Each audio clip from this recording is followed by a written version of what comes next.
Buongiorno e ben trovati, Focus TG, buon sabato anche oggi per raccontarvi il territorio a partire dalla cronaca. C'è subito una notizia di cronaca che riguarda il Vicentino, lo leggiamo dal giornale di Vicenza, e purtroppo un'altra tragedia della strada avvenuta ieri sera in via Vicenza a San Vito di Leguzzano, uno scontro frontale tra due auto, un 62enne che ha perso la vita.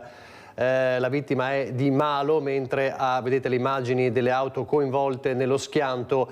Una ragazza di 25 anni è rimasta gravemente ferita lungo la provinciale 46 Pasubio a San Vito di Leguzzano nella serata di ieri. Purtroppo le tragedie della strada che continuano. E poi c'è ancora in primo piano il femminicidio di Giulia Cecchettin. Continuano a emergere in vista poi dell'udienza del 15 luglio e dettagli anche terribili delle ultime ore di Giulia, come gli ultimi scatti di Giulia, le ultime fotografie realizzate proprio da Filippo Turetta, la nave De Vero, la sera stessa dell'omicidio, ma anche le parole di Giulia nelle conversazioni via WhatsApp tra Giulia e Filippo, con Filippo che la ossessionava letteralmente e Giulia che aveva ormai paura di lui. Giulia mentre prova un cappottino a quadretti, Giulia assorta sulle scale mobili, Giulia al tavolo del fast food. Le ultime ore di Giulia Cecchettin in 52 scatti compulsivi fatti dal suo killer Filippo Turetta, che in maniera quasi avida di particolari immortala il pomeriggio dell'11 novembre trascorso al centro commerciale Nave De Vero a Marghera. Le foto sono state divulgate dalla trasmissione Pomeriggio 5 News di Mediaset in onda su Canale 5. Le foto sono state estrapolate dal cellulare del 22enne di Torreglia, che è in carcere a Verona per l'omicidio aggravato dalla premeditazione e dalla crudeltà della giovane laureanda di ingegneria. Mentre Filippo è sempre sorridente, quasi un ghigno ostentato il suo, Giulia ha un volto più pacato, forse stanco per quegli ultimi giorni di studio prima della laurea, o semplicemente forse stanca per quelle foto continue, ma di sicuro ignara del tragico destino che si stava per consumare. Sono le sue ultime ore, si vede la prova di alcuni vestiti, il cellulare in mano, forse per mandare l'ultimo SMS alla sorella Elena. Si vede una ragazza che aveva tutta una vita davanti, una dolcezza infinita, strappata da un suo coetaneo che per giorni forse aveva studiato come immobilizzarla e che poi l'ha uccisa barbaramente e gettata in un canalone, dandosi poi alla fuga. Oltre alle foto, per ricostruire gli ultimi giorni di Giulia ci sono anche gli audio dei messaggi che la giovane aveva mandato di recente a Filippo Turetta. È un meccanismo di controllo malato anche questo. Pippo, sei ossessionato, sei uno psicopatico. Le trascrizioni sono state rese note dalla trasmissione Quarto Grado su Rete 4. Nelle parole di Giulia, la paura per gli atteggiamenti del suo ex. Non ti rendi conto, mi controlli continuamente, mi controlli. Un paio di volte ti sei fatto trovare dove ero io senza che te lo dicessi. Guardi, ciò che faccio, ci sono cose che voglio tenermi per me perché mi spaventa quello che potresti fare. Parole che dopo quanto è accaduto sembrano una premonizione. Davvero terribili, anche la consapevolezza della povera Giulia di quanto stesse probabilmente per accadere, forse non ci credeva nemmeno lei. Una tragedia che viene dal Portogallo, dall'isola di Madeira, che coinvolge una veneta, una 28enne che viveva a Padova, uccisa da un'onda anomala. Amava viaggiare e conoscere posti nuovi ed è morta durante una vacanza insieme alla sua famiglia. Margherita Salvucci, 28 anni, psichiatra originaria delle Marche ma padovana d'adozione, è morta giovedì 27 giugno in Portogallo, travolta da un'onda anomala mentre era con i genitori e la sorella sull'isola di Madeira. La giovane stava facendo il bagno in una delle piscine naturali caratteristiche della costa, circondata da rocce, quando all'improvviso si sono formate delle onde anomale. Mentre la sorella è riuscita a mettersi in salvo, Margherita è stata trascinata e risucchiata dalla forza del mare. I soccorsi hanno raggiunto la ragazza e hanno tentato di praticarle un massaggio cardiaco, ma è morta in ospedale. La tragedia è avvenuta sotto gli occhi della madre, che stava scattando delle foto alle sue figlie. Margherita Salvucci era nata a Iesi nelle Marche ma si era trasferita a Padova per studiare. Nel 2021 aveva conseguito la laurea in medicina, poi la specialistica in psichiatria e la decisione di rimanere nella città del Santo per il suo percorso di dottorato nel reparto dell'azienda ospedaliera di Padova. Ancora da Padova con la cronaca, rapina una donna a pochi passi dalla stazione e poi aggredisce i poliziotti, arrestato un 26enne nigeriano. Ha rapinato una donna in pieno giorno sotto gli occhi dei passanti. L'aggressione a pochi passi dalla stazione di Padova ieri nel tardo pomeriggio. Le volanti della questura impegnate in un controllo del territorio hanno notato una giovane donna con il volto sanguinante e molto agitata che chiedeva aiuto sbracciandosi. Agli agenti ha raccontato che pochi secondi prima era stata rapinata da uno straniero che si era allontanato in monopattino. La donna voleva acquistare del metadone, ma lo straniero gli ha strappato di mano i soldi e le ha sferrato un pugno in faccia. I poliziotti, grazie alla descrizione precisa fatta dalla vittima, hanno rintracciato in via Foscolo un 26enne nigeriano che ha tentato di opporre resistenza aggredendo gli agenti. Lo straniero è stato bloccato, in tasca aveva i 20 euro frutto della rapina e una dose di marijuana. Il 26enne nigeriano è stato arrestato e portato in questura. È irregolare, così il questore ha disposto il trasferimento in un centro per il rimpatrio. È stata disposta anche la misura di Daspo urbano della durata di 5 anni. Lasciamo per un attimo la cronaca e andiamo a Venezia, dove è in corso il villaggio della Coldiretti, con la presenza anche di tanti ministri come il ministro Lollobrigida e il ministro Tajani. Si parla di agricoltura, si parla di Made in Italy. È una Venezia però sconvolta da un'ennesima morte in un cantiere. Filippo Fois, buongiorno.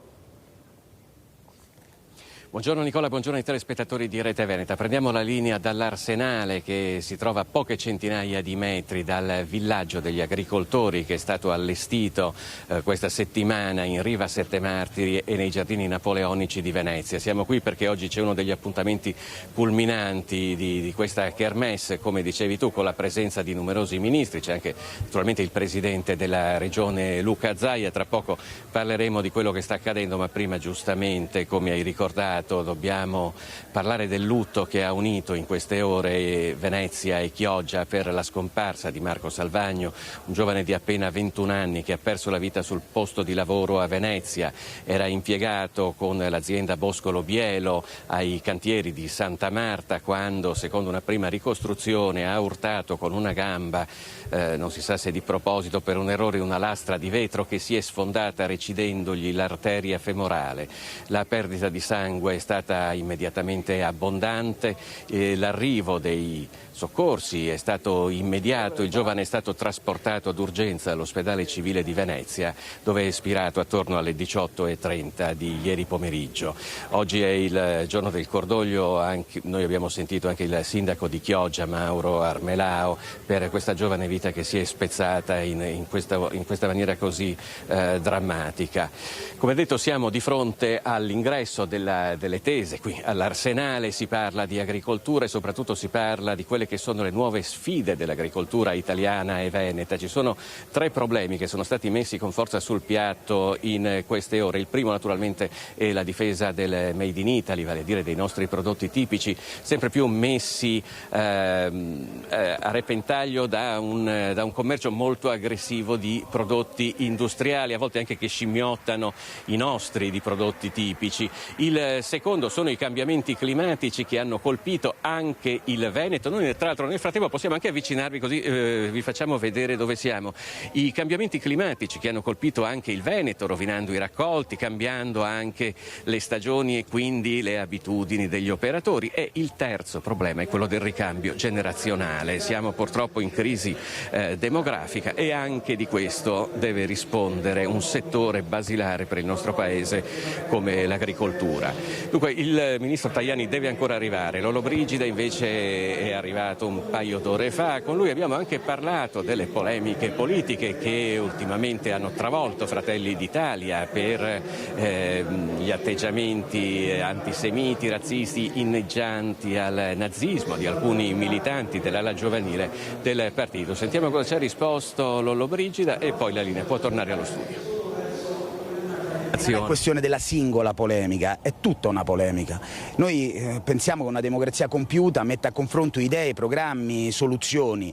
Quando qualcuno ha l'unico modo per rendersi visibile di urlare durante il G7, durante le trattative europee, durante qualsiasi approccio anche di consesso internazionale, vede lo stile per esempio di Fratelli d'Italia anche quando era all'opposizione, era quello di sospendere ogni atto di ostilità quando i Presidenti del Consiglio andavano all'estero, perché noi dobbiamo dare, come fanno la maggior parte delle altre nazioni, l'idea che dentro i confini italiani ci confrontiamo portando le magliette della propria squadra, ma quando usciamo mettiamo la maglia azzurra. Noi questo siamo capaci di farlo, altri invece preferiscono rivolgersi allo straniero per tentare di conculcare la libertà degli italiani e magari trovare il modo di tornare, come hanno fatto spesso, al governo senza il consenso degli italiani. Questo è già successo e non si ripeterà.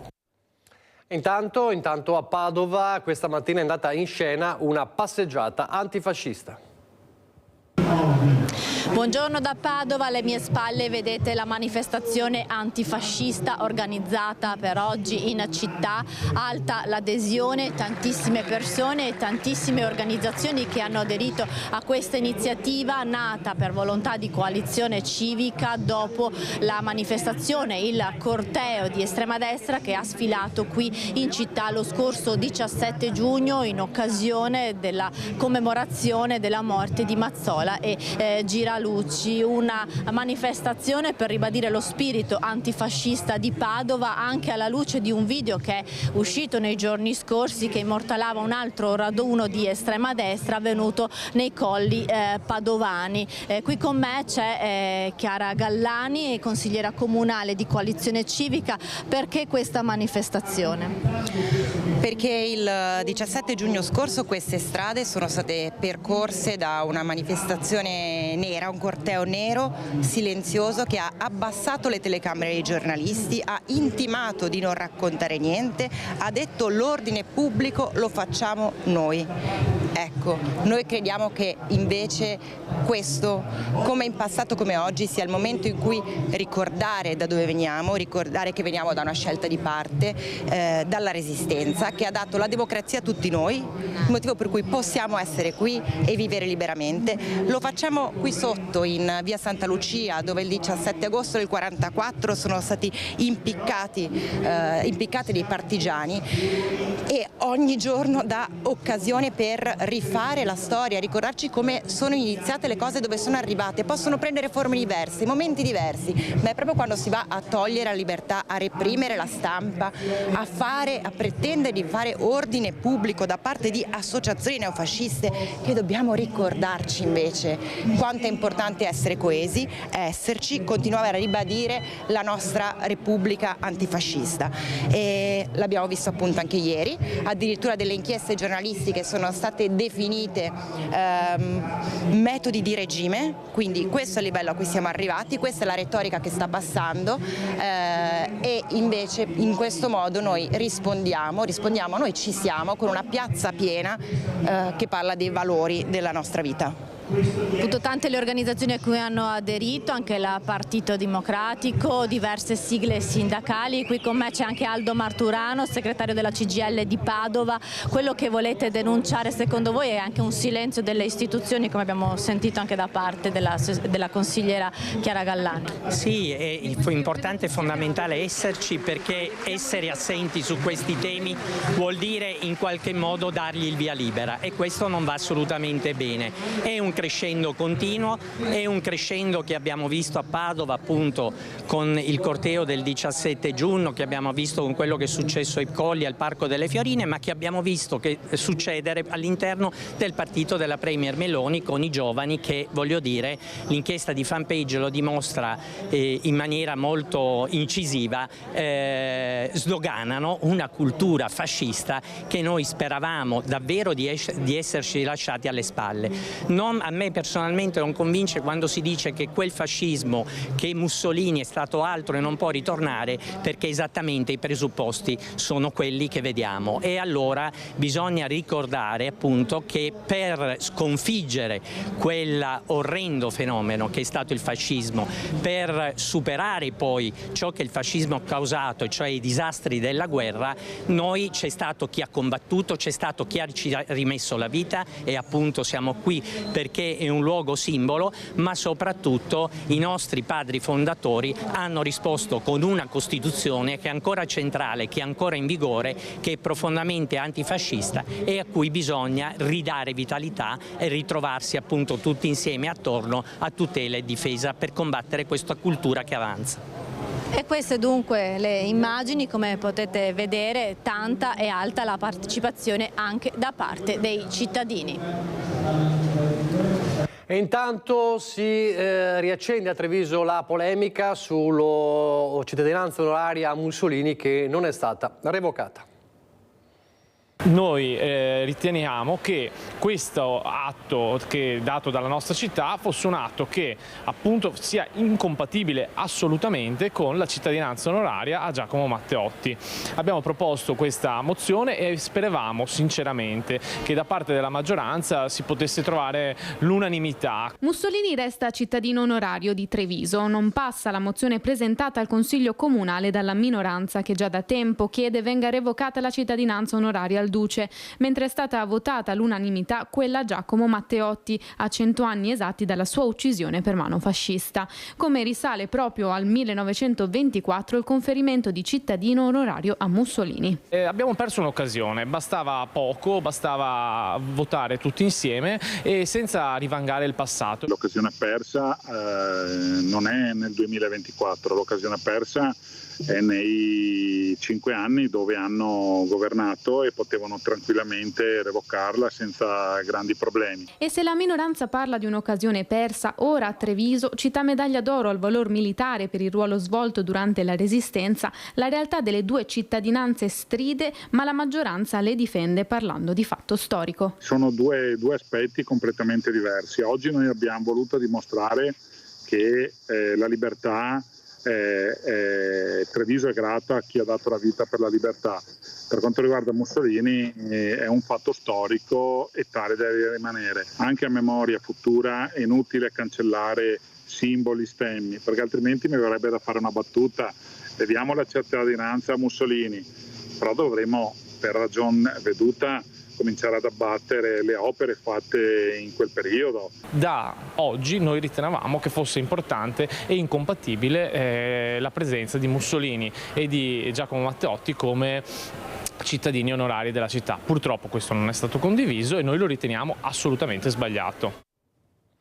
C'è un'altra polemica che riguarda la storia anche recente del Novecento, una polemica nella Marca trevigiana, riguarda la cerimonia che domani porterà a inaugurare un monumento al milite ignoto al Sacrario di Nervesa della Battaglia, una cerimonia al quale è stato chiamato il principe Emanuele Filiberto di Savoia, che è già arrivato al Sacrario di Nervesa, come vediamo in queste immagini girate questa mattina.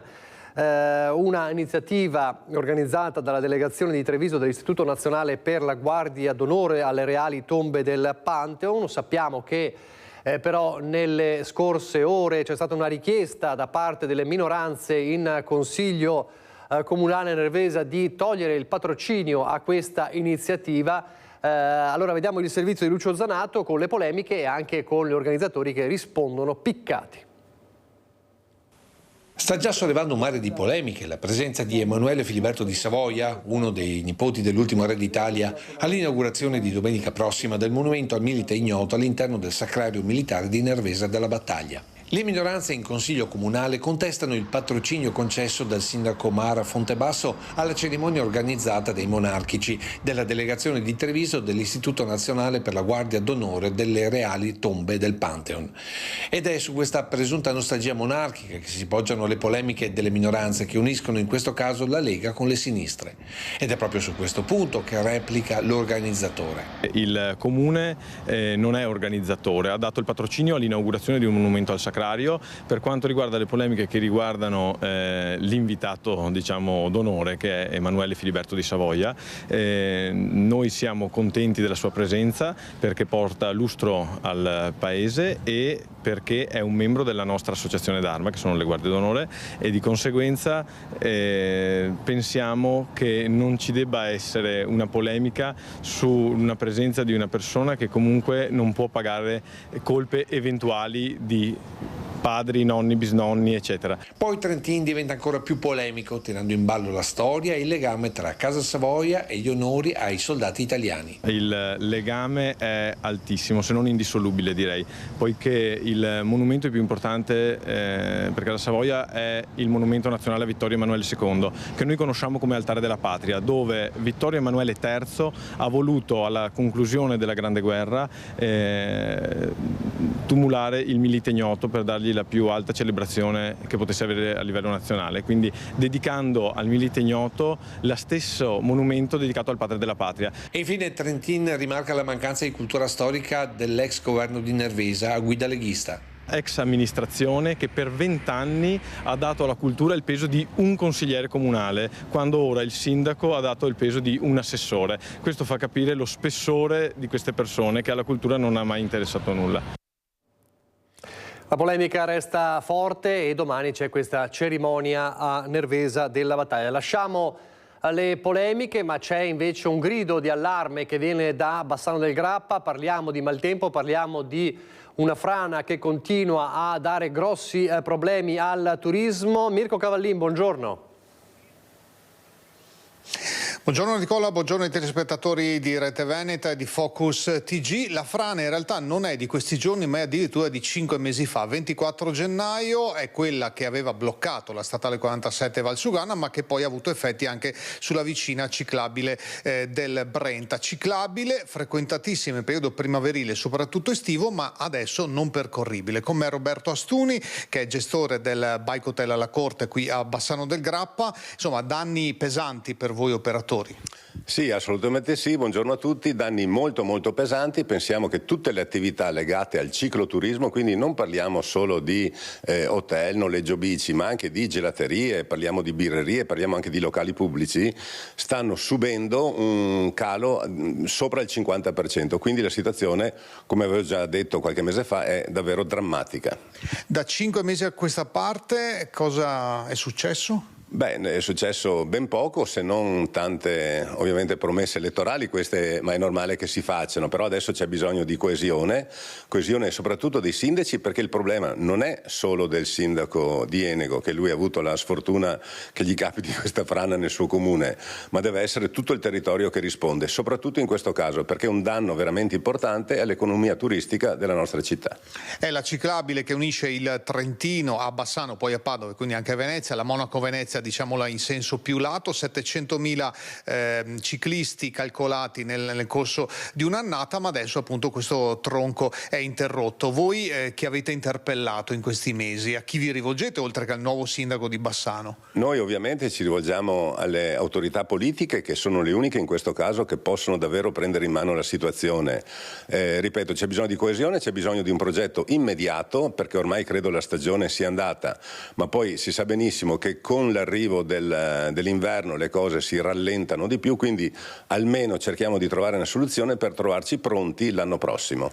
Ecco, io sto vedendo dalla finestra dietro a Renzo Rigoni, il nostro operatore, alcuni ciclisti che però evidentemente fanno altri percorsi. Beh, allora, qualcuno ci dice che furbescamente, anzi aggirando la legge, aggirano anche l'ostacolo, quindi passano comunque, perché ci sono dei punti transennati, però dicono che passano lo stesso. In realtà non ci viene incontro nessuno, perché pensate che se uno volesse prendere la bici, salire poi in treno alla fermata prima della frana e riscendere a quella dopo, il treno porta solo 2 bici. Anche qui la richiesta che abbiamo fatto da tempo alle autorità politiche, si rivolgono alle ferrovie dello Stato che almeno possano caricare almeno più bici, insomma. E quindi un tema complesso che coinvolge più attori. Nicola, per il momento da Bassano del Grappa è tutto, con Renzo Rigoni ti restituisco la linea. Grazie a Mirko Cavallin e al tuo ospite. Restiamo però in tema di tempo, è un tempo ormai davvero pazzo, potremmo definirlo quello di questi mesi, anche di questa primavera, con giornate di sole, di caldo anche molto forte. Domani è previsto un bollino arancione, ad esempio nella zona di Verona, che sarà la località più calda, seguita a improvvisi temporali, grandinate anche con effetti devastanti come abbiamo visto. Allora, come si stanno attrezzando, restiamo a Bassano, i bassanesi con un clima davvero imprevedibile? Sentiamoli. È uno degli accessori dell'estate e oggi in centro a Bassano, giornata di mercato, in Piazza Libertà abbiamo trovato tante persone che si sventolavano. Oggi non è caldissimo, intorno ai 28 gradi, ma l'impatto si sente dopo tanto fresco. Ecco le opinioni che abbiamo raccolto. Vedo che è accaldato, si è passati dal quasi freddo all'estate pazza. Come la sta vivendo? È il primo giorno in cui patisco questo caldo qua, la vivrò in modo come tutti gli altri. Si soffre. Di solito come cerca di arginare il caldo? Muovendomi il meno possibile, nel possibile sempre. Da morire, stiamo soffrendo. Come ci si aiuta per soffrire meno? Basta bere, ci aiuti a bere e stare tranquilli e rilassati. Cercare e di non avere persone che ti fanno arrabbiare soprattutto. E così dobbiamo accettare tutto, quando fa freddo, fa caldo e la vita è così purtroppo. Speriamo che vada sempre bene. Tra noi due soffre di più lui, sicuramente. Però insomma dai, questa mattina è un po' ventilato, dunque un po' si riesce a fare un giretto ancora per qualche ora. Forse questo è il primo vero giorno d'estate dopo tanto fresco. Sì, dopo tanta pioggia soprattutto. tanta pioggia, adesso ci godiamo qualche giorno di sole, dai, è un po' ventilato, si sta anche bene. Ci deve essere l'estate, no? Poi con tutta sta pioggia, con tutto sto freddo, cioè io sono strafelice, adesso me la godo. Infatti mi fanno arrabbiare le persone che si lamentano adesso. Oh, che caldo, prima quanta pioggia, adesso che caldo, non siamo mai felici ragazzi? Luglio, agosto, godiamoci l'estate, no? Poi tanto l'inverno torna. Un po' di caldo ci vuole, anche se fa troppo caldo, però va bene così, dai. E come si sopporta il caldo, come si affronta? Beh, si affronta nelle ore più calde, si sta dentro casa e poi si esce il mattino verso sera. Ecco, tutto qua. Lei è uno che soffre il caldo? Molto. Io sto bene solo d'inverno, perciò sono rovinato. Sì, ma è appena tornato dal mare però. Soffre il caldo però è tornato dal mare, dunque va bene, comunque dai, va bene così. Acqua fresca, frutta? Frutta, acqua fresca. Solo frutta, acqua fresca, aria condizionata e basta così. Chiusi in casa, blindati. Ci vediamo a ottobre. Volentieri. Prima della pubblicità una notizia di cronaca che leggiamo dall'ANSA. Siamo nel bellunese a Valle di Cadore, una macchina perforatrice si è ribaltata stamane a causa di un cedimento del terreno a Valle di Cadore durante i lavori in un cantiere ANAS sulla statale 51 di Alemagna. Nessun operaio né altre persone sono fortunatamente rimaste coinvolte nell'incidente. Il fatto è avvenuto mentre erano in corso le operazioni di posizionamento della macchina perforatrice per i pali che sta ultimando le lavorazioni di realizzazione delle opere di imbocco est della galleria di Valle di Cadore. Un improvviso cedimento del terreno ha provocato il ribaltamento del mezzo meccanico. Anche grazie alle misure di sicurezza implementate da ANAS e dall'impresa esecutrice, l'incidente non ha causato nessun danno alle maestranze e persone esterne al cantiere. È rimasta invece danneggiata la tettoia della scuola primaria di Valle di Cadore, che è già chiusa per la pausa estiva, nelle vicinanze della quale sono in corso appunto le opere. Quindi un danno c'è stato alla scuola, fortunatamente chiusa, ovviamente siamo in estate. Proprio per gli interventi più vicini ai fabbricati che si affacciano su un tratto della statale, spiega ANAS, si era stato previsto che le operazioni in quest'area fossero effettuate durante la chiusura estiva del plesso. Sono in corso gli accertamenti tecnici necessari per approfondire le cause dell'accaduto e procedere alla rimozione della macchina operatrice ribaltata. Danni ci sono stati, fortunatamente però nessuna persona è rimasta ferita. Andiamo in pubblicità, poi di nuovo in diretta.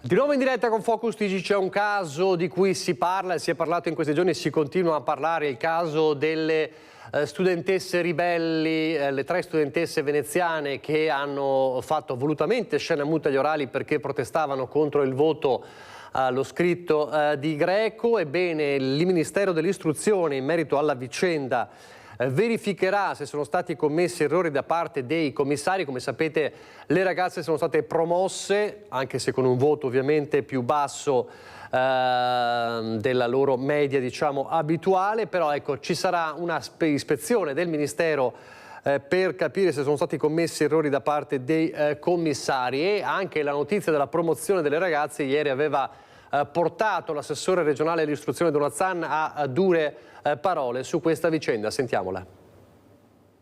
Se la disobbedienza è un valore, sarà la famiglia di quei ragazzi a pensare che questo sia un valore. Per me non lo è. Per me la disobbedienza contro le istituzioni invece è l'inizio di un percorso diverso nella vita, quello che ti porta ad essere contro le regole, contro le istituzioni, contro le leggi. Questa disobbedienza va punita, non ha mezzi termini. L'assessore regionale all'istruzione Elena Donazzan, quello adottato dalle ragazze è un comportamento di immaturità. La vicenda, che è diventata ormai un caso nazionale, continua a far discutere. Le studentesse sono state promosse, hanno ottenuto voti finali tra i 71 e i 67 centesimi, una protesta dettata dal voto in greco, secondo loro ingiusto. Così hanno scelto di iniziare quella che hanno definito una battaglia di principio. Hanno letto alla commissione d'esame un testo che spiegava il perché del loro silenzio al colloquio finale.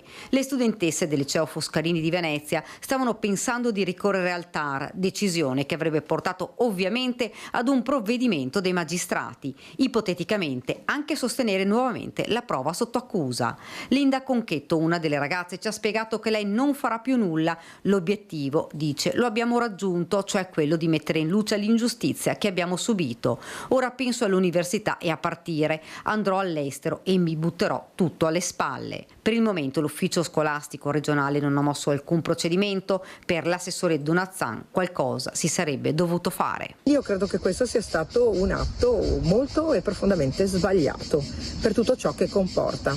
Queste ragazze troveranno nella vita anche ingiustizie o ingiustizie che loro riterranno tali, anche di non essere valutate secondo quello che loro riterranno essere il merito. Ma le strade allora saranno due: poter cambiare, voler cambiare le cose da dentro nel rispetto delle regole, o voler fare le disobbedienti. I disobbedienti oggi ne abbiamo anche troppi. Allora è una vicenda che fa discutere, continua a far discutere anche i cittadini che hanno letto e visto questa notizia. Allora sentiamo i trevigiani come hanno reagito alla vicenda. È la prima volta che succede, è diventato un caso nazionale, è successo a Venezia. Posso chiederti cosa ne pensi di questo gesto? Per me è un perdere in partenza, io non l'avrei fatto. Io semmai mi sarei riscattato all'orale e avrei detto avete sbagliato. Che secondo me hanno sbagliato e devono portare a casa il risultato. Quindi avrebbero dovuto magari riscattarsi all'orale? Ma sì, sa quante di quelle cose succederanno nella vita? In fase adolescenziale comunque si comincia a dire la propria. Non mi dispiace il fatto che i ragazzi dicano anche loro quello come la pensano, piuttosto che subire e accettare tutto, perché no? Ci sono sempre stati periodi di proteste, no? Dei giovanili, perché no? Lei da papà cosa dice? Ma da papà dico che è sicuramente sbagliato, perché insomma la scuola ti mette in gioco e bisogna stare al gioco. Una scelta che hanno fatto sapendo che non sarebbero comunque state bocciate. Quindi non è una nota d'orgoglio, non hanno salvato l'orgoglio. Ma sì, hanno salvato l'orgoglio, però poi alla fine ci hanno rimesso, quindi era meglio se lo facevano e facevano magari un altro tipo di protesta. Posso capire che magari è stato un qualcosa di negativo, ho letto che la professoressa a quanto pare avesse dei trascorsi con i professori di quel liceo, quindi sì, sono finiti magari in un gioco politico, tra virgolette, però almeno io penso, ormai mi sento più vicino magari al genitore. Se fossi stato il genitore avrei detto lascia stare, guarda avanti, è finita. Dovrebbero esserci altri modi per mostrare, dovrebbero esserci procedimenti adatti per dimostrare che magari non sei stata trattata nel modo in cui avresti dovuto essere trattata, cioè non dovrebbero essere costrette a ricorrere a quei metodi. Ecco. Secondo me il loro coraggio è da premiare. Hanno fatto bene, l'avrei fatto anch'io fossi in loro. Non penso siano le uniche, però appunto io avrei provato a dimostrare appunto che erano valide, che si sbagliavano come professori. Potevano con l'orale confermare che erano preparate e farli vedere che avevano sbagliato loro e quindi confermarlo. Io non avrei scioperato, avrei fatto l'orale invece. Insomma, il dibattito resta aperto. Torniamo alla cronaca. Prima abbiamo parlato di quell'incidente a Valle di Cadore con la macchina perforatrice che si è ribaltata a causa di un cedimento durante i lavori in un cantiere ANAS sulla statale 51 delle Magne a Valle di Cadore. Siamo in grado di mostrarvi anche le immagini di questo incidente. Questo ribaltamento, lo vedete, il mezzo che si è ribaltato per il cedimento del terreno. Lo ricordiamo, fortunatamente non ci sono stati feriti, c'è stato invece un danno alla tettoia della scuola primaria di Valle di Cadore, già chiusa ovviamente per la pausa estiva. Queste le immagini dell'incidente avvenuto a Valle di Cadore. Restiamo nel bellunese con un'operazione della polizia postale. 2 malviventi, una bellunese e un siciliano, una coppia di truffatori arrestati alla stazione di Belluno dagli uomini della polizia postale per aver sottratto decine di migliaia di euro a una donna, approfittando, come spesso accade, del suo stato di fragilità emotiva. Abbiamo appunto arrestato questa coppia che aveva sostanzialmente creato una relazione tossica in qualche modo, che ha avvinghiato una vittima, una signora del bellunese, vittima vulnerabile. Bellunese lei, siciliano lui, entrambi nulla facenti e con precedenti di età compresa fra i 40 e i 50 anni, sono gli identikit della coppia di malfattori arrestati dagli agenti della sezione operativa della Polizia Cibernetica di Belluno. Entrambi sono accusati di circonvenzione di incapace. In sede di convalida della misura cautelare, il giudice ha loro imposto il divieto di avvicinamento e il divieto di dimora in Veneto. Una storia di polizia giudiziaria dai contorni davvero malvagi. I 2 affamati di denaro hanno individuato in una donna in stato di fragilità emotiva la preda da spennare. Nella errata convinzione che ci fosse un'amicizia stretta, continuava ovviamente a elargire somme di denaro a queste 2 persone, questo uomo e questa donna, a tal punto appunto che era riuscita a farsi accreditare richiedendo un prestito la somma di 22.000 euro sul conto corrente. Dilapidati i risparmi di una vita, la donna si è recata alle poste dove aveva il suo conto e ha acceso un mutuo. È stata proprio quest'ultima operazione a far scattare il campanello d'allarme all'ufficio postale, che ha segnalato posizioni incoerenti con la vittima. I dettagli dell'indagine, illustrati dal vicequestore Michele Fioretto e da Gianluca Brancaleone della Pol Post di Belluno, sono stati illustrati questa mattina. I 2 Bonnie e Clyde nostrani sono stati individuati e nel corso della perquisizione nell'abitazione della vittima, che da mesi li ospitava, sono stati trovati denaro e un paio di biglietti ferroviari che hanno confermato il disegno criminale della coppia pronta a lasciare Belluno per raggiungere una località turistica della Sicilia. I 2 sono stati fermati proprio al binario della stazione ferroviaria del capoluogo. Preziosa la collaborazione tra Poste Italiane e la Polizia di Stato, che ha permesso di far scattare gli accertamenti investigativi. La collaborazione fra Poste Italiane, istituti di credito e Polizia di Stato, in particolare la Polizia Postale, è fondamentale proprio in questi casi per far emergere queste situazioni di incoerenza economica, diciamo così, di situazioni personali di queste vittime vulnerabili, che poi non sarebbero riuscite, in questo caso non sarebbe riuscita a far fronte ovviamente al prestito richiesto. Ancora la cronaca, torniamo a Venezia, abbiamo parlato anche ieri dell'incendio dei 2 houseboat, le imbarcazioni turistiche a Murano. Si continua a indagare sulle cause, sembra però quasi escluso definitivamente il dolo, e intanto in molti dubitano della affidabilità dei motori elettrici. Sono stati attimi di paura quelli vissuti qui sull'isola di Murano ieri sera poco dopo le 20:30, quando 2 imbarcazioni turistiche hanno preso fuoco a ridosso dei cantieri Scarpa.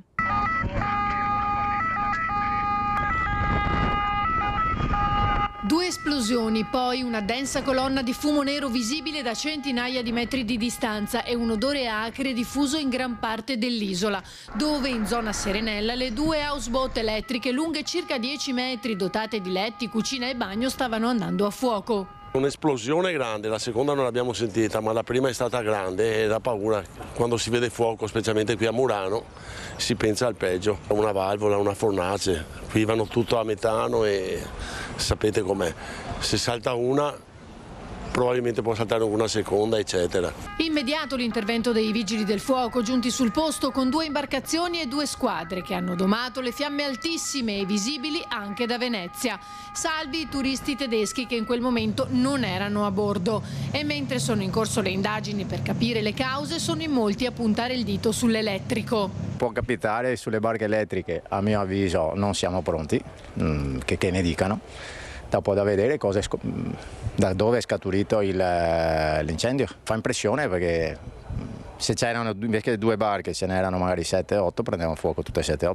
Non so, forse sì, forse no, non lo so. Però quello che mi ha preoccupato era l'esplosione. Pare che sia stato dovuto a queste benedette cose elettriche. Forse non c'è ancora la tecnologia abbastanza avanzata, ma spesso succede che facciamo gli apprendisti stregoni e iniziamo a fare cose di cui poi non conosciamo i risultati. Non ci credo all'elettrico. Meglio il vecchio sistema a idrocarburi, a benzina, nafta, quelle cose là. Adesso la lotta al degrado, allo spaccio nelle varie città, come ad esempio a Mogliano Veneto, dove c'è stata l'operazione interforze ieri, è stata sgomberata la villetta di Via dei Mille lungo il Terraglio, che era stata teatro di una rissa e anche di spaccio di droga domenica sera. Ci sono stati controlli anche nei locali dell'ex Hotel Meridiano, una situazione però che secondo alcuni residenti della zona, come una signora che abbiamo sentito, sono situazioni destinate a ripetersi. Lo dice proprio questa signora che abita in zona e che quasi vive da reclusa in casa. La casa è chiusa da tanti anni, io vivo qui da sola e ho avuto dei momenti di tanta paura. Vive da anni quasi da reclusa la signora Silvana, residente da sempre di fronte a questa palazzina di Via dei Mille lungo il Terraglio a Mogliano. Edificio sgomberato all'alba di oggi dai carabinieri in collaborazione con la polizia locale. Una situazione difficile, divenuta insostenibile all'inizio della settimana, con risse tra stranieri e l'arresto di un 26enne e di un 46enne di origini tunesine.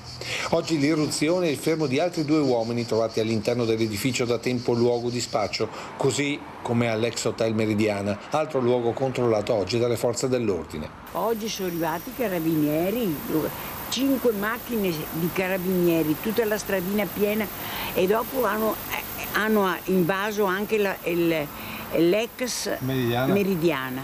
Fatti vedere anche là. Però ci facciamo aver paura. Tanta. Perché dopo tornano? Sì, tornano e sempre di nuovi. Del resto il cancello della palazzina occupata ad oggi pomeriggio non era ancora chiuso, rendendo l'edificio facile ricovero per sbandati o peggio per spaccio di stupefacenti al riparo da sguardi indiscreti. Per questo la signora Silvana, che da anni la sera d'estate come in inverno si chiude in casa e dopo una certa ora non apre più a nessuno, chiede alle istituzioni che la situazione sia risolta una volta per tutte con il ripristino della legalità in questo tratto importante di Mogliano. Aspetta a chi dorme e si batte fra le ore. Sempre? Sempre, quando chiesemi non so mica.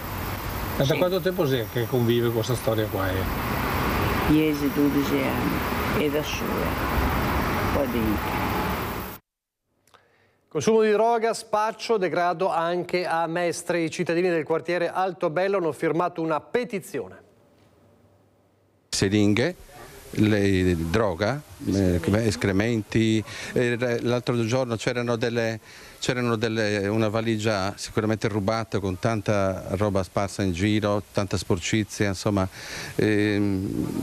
trovare siringhe nel parco per esempio, eccetera, con tutti i bambini che vengono a giocare. La mia preoccupazione infatti soprattutto sono i piccoli. Droga, spaccio, furti, atti vandalici, risse e intimidazioni. Nel quartiere Altobello i residenti chiedono un intervento urgente da parte delle autorità contro il degrado. La situazione ha spinto i cittadini a firmare una petizione e a inviare una lettera al sindaco e al prefetto, all'assessore al sociale, al questore e al comandante dei carabinieri, implorando un intervento immediato. Quando ho visto insomma alcuni giovani che si bucavano dietro la chiesa, per cui spargimento di sangue da tutte le parti, eccetera, e da lì è partito il tutto, no? Abbiamo pensato con l'amico Sergio di fare questa raccolta firme appunto per sensibilizzare un po' la gente anche a impegnarsi un po' tutti, perché non è solo il parroco o una persona unica, cioè qui dobbiamo veramente creare un ambiente sereno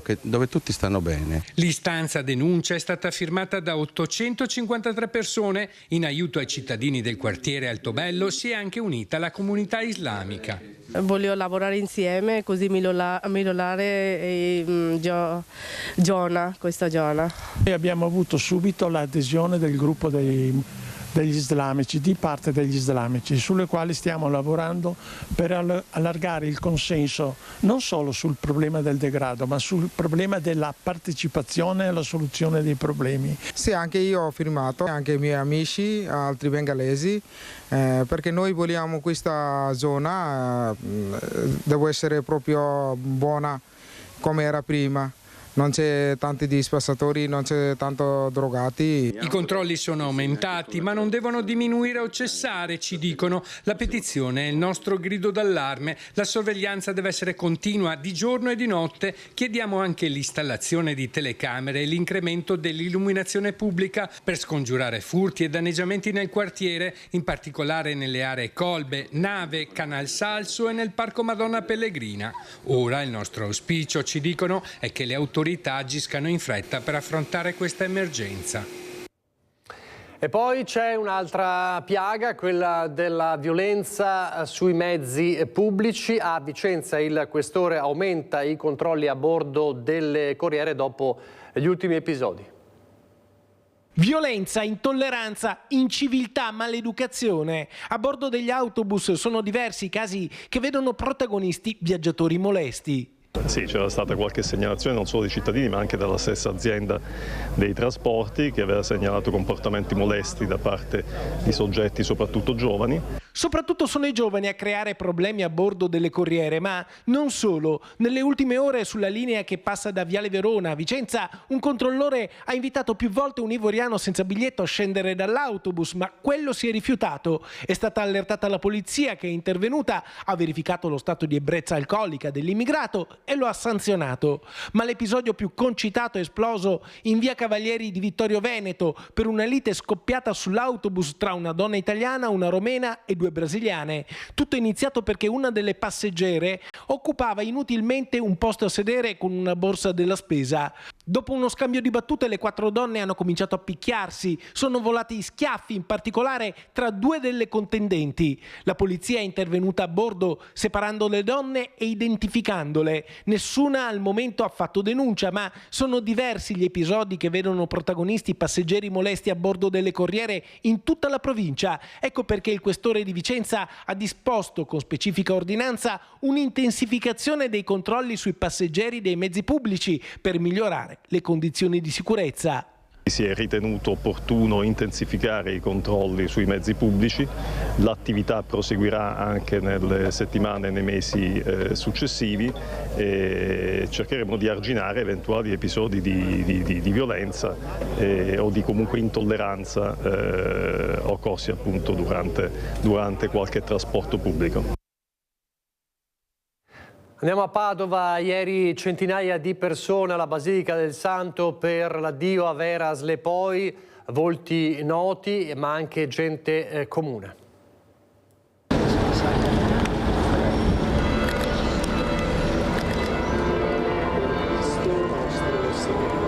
Una cascata di fiori colorati accompagna l'ultimo saluto a Vera Slepoi, la psicoterapeuta di grande fama scomparsa a Padova la notte tra il 20 e il 21 giugno a causa di un malore improvviso. I funerali nella Basilica di Sant'Antonio, assente la madre centenaria che non se l'è sentita di affrontare il doloroso viaggio da Portogruaro. La sorella Rosanna e il nipote sono stati circondati dall'affetto di molti amici e dalle istituzioni con cui Vera Slepoi aveva collaborato. Sei stata la pietra miliare della nostra famiglia, ha detto il nipote Federico salutando la l'amata zia. Tra i primi ad arrivare in Basilica la ministra Maria Elisabetta Alberti Casellati, accompagnata dal marito, grande amica della dottoressa Slepoi. Ludovica Casellati, la figlia, è stata l'ultima a vedere in vita la psicoterapeuta dopo averla accompagnata a casa la sera prima del decesso. Durante l'omelia il rettore della Basilica di Sant'Antonio ha ricordato le parole che Vera Slepoi usava a dire sul tema dell'amore, evocato dalla lettura di un passo del Vangelo quando Gesù incontra e cura il lebbroso. L'amore vero domanda fatica e dedizione responsabile. Vera ha saputo e voluto prendersi a cuore la fatica degli altri per amore nella discrezione più totale, ha detto padre Ramina. Alle esequie hanno partecipato molti politici. Quando ero sindaco lei era assessore alla cultura e quindi devo dire che abbiamo collaborato insieme e abbiamo anche fatto tante cose belle.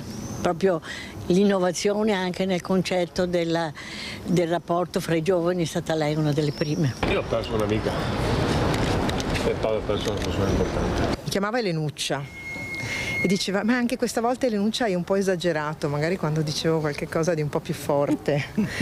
Però con quel garbo, con quell'eleganza che non era mai un richiamo, aveva proprio il piglio della psichiatra, no? Non metti in difficoltà la persona che hai davanti ma cerchi di aiutarla. Questo è stato. Presente anche l'editore Urbano Cairo, per cui Slepoi scriveva. Lei era molto, aveva un grande intuito nel capire gli altri, una grande capacità di conoscere le persone, ovviamente di entrare in relazione e di capire, poi una grande persona intuitiva. Roberto Limittone del Lions Club ricorda l'ultima serata con Vera Slepoi, che aveva partecipato ad una cena benefica del club prima di accusare il malore fatale. Era in forma, lucida come sempre. Abbiamo apprezzato molto il suo intervento, bello, parole profonde e ricche di contenuti. Stava bene, ha mangiato come noi, è stata assolutamente bene, poi alle 11 di sera è andata via. Sul fronte delle indagini, dopo l'autopsia, non sono ancora emersi nuovi elementi che possano associare il malore alle terapie al ginocchio che la dottoressa aveva da poco sostenuto. L'avvocato che tutela la famiglia risponde così. Quello che è stato fatto è stato richiesto dalla famiglia per fare luce e chiarezza sul decesso della Vera. Gli accertamenti hanno iniziato ieri. Vedremo nei prossimi giorni, settimane, quali saranno gli esiti. Non si può escludere nulla allo Stato perché gli esami sono in corso. Ultima pausa pubblicitaria e poi di nuovo in diretta.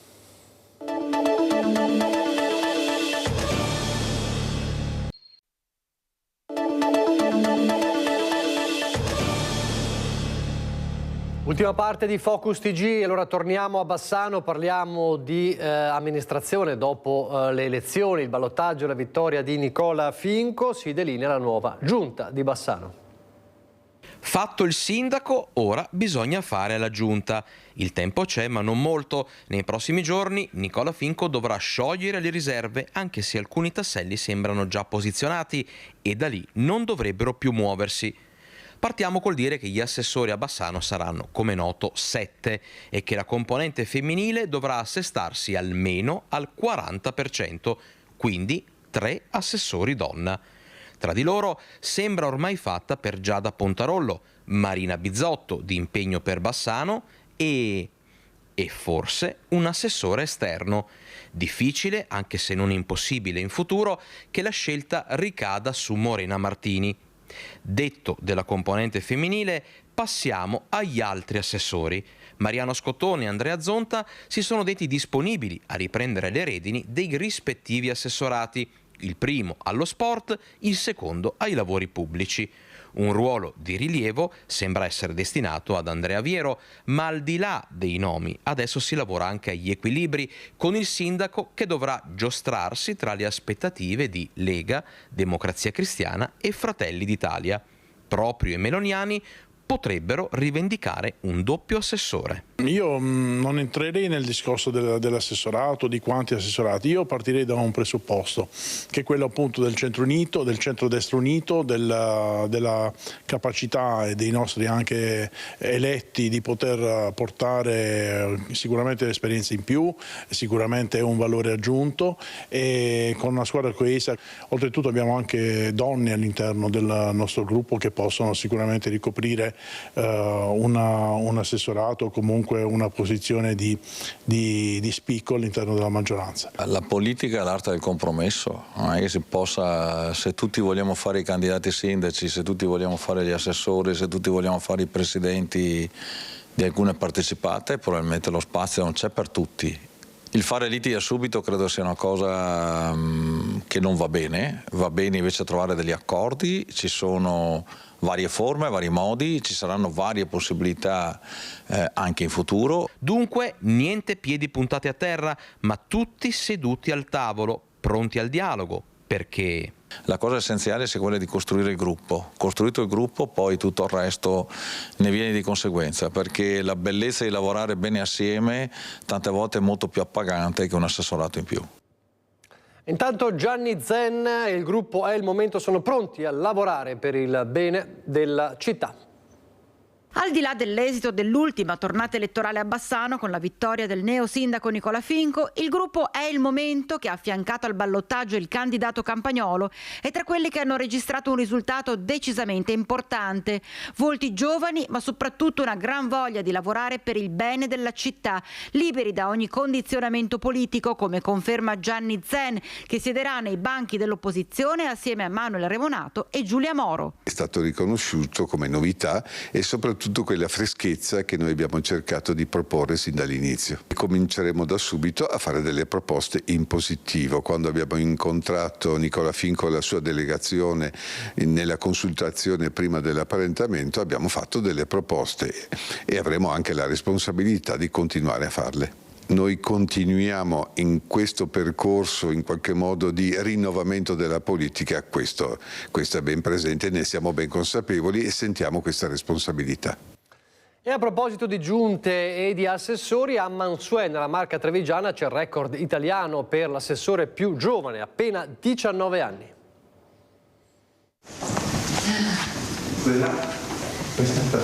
Prende posto in sala consigliare. Qui la carriera di Riccardo Vendramini, 19 anni, fresco di maturità, neoeletto assessore a Mansuè, inizia nel 2014 con l'elezione a sindaco dei ragazzi.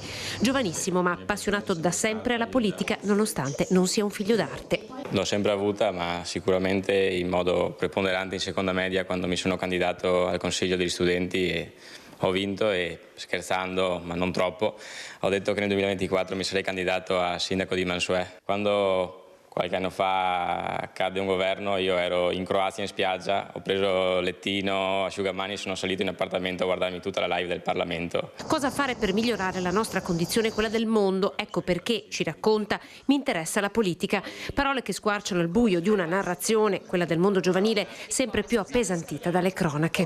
Appassionato di basket, batterista per diletto e studente modello. Hai una tessera di partito con te? Attualmente no, e sono stato contento che la lista italiana sia civica, perché lavoreremo per il paese, per i cittadini di Mansuè, non per altro. 87 preferenze prese, come dice lui, battendo casa per casa.